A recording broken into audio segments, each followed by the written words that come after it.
I'm one of those people who struggle to figure out what a publisher does. And you're the publisher of the Chestnut Hill Local. Yes, I am the publisher of the Chestnut Hill Local, and I describe it as being an executive director of a newspaper. It's sort of that, so it's a lot of strategic planning and finances, and I am not an editor. People pitch me stories, but I have no say as to whether or not their stories will get in the paper. Carla Robinson is our editor.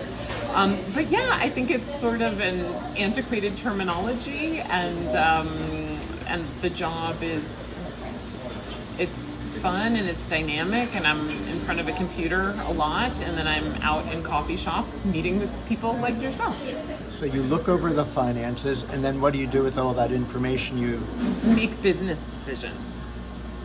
Like, what's a decision you had to make recently? Oh, well, without giving I can't say this on the record. Okay. But things like, where our dollars should be spent, what kinds of projects we should be working on, whether or not we can afford to hire a certain freelancer, staff salaries and raises, those kinds of things. Is the budget increasing or decreasing? It's a good question. I mean, we have needs. We have definite needs. In fact, we launched our annual appeal with the Chestnut Hill Community Association on the 18th, so yesterday. So please give what you can.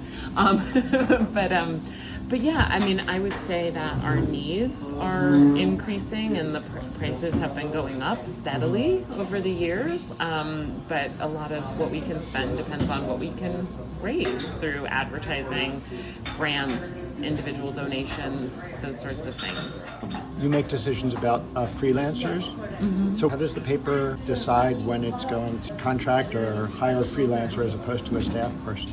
Yeah, so a lot of that is decided by our editor, Carla Robinson, in terms of what people's bandwidth is, or sometimes there are certain stories that we know a more seasoned reporter or a reporter with a certain background, a special sort of background, reporting on a certain topic might be great. I think Carla has people who tend to be more news savvy and people who tend to be really great at interviewing and writing a feature, and so she tends to make many of those decisions, but my decisions are more high level in terms of like, okay, here's what we can afford each week, and then within that she has a lot of... So there is a budget for There is a budget for freelancers. Yeah, there's a budget for everything. We got a category for every expense. What does the paper do in terms of video content?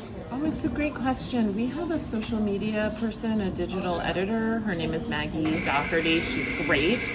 And she actually comes from a video background, but for the most part, we've been posting still and static images on social media. You're giving me great news. Am I? Yes. I've done freelance for the former editor, Pete Mazzacaro. Yes. And Pete Mazzacaro has actually published my video content. Oh, interesting. Oh, that's great. Yeah. Wonderful.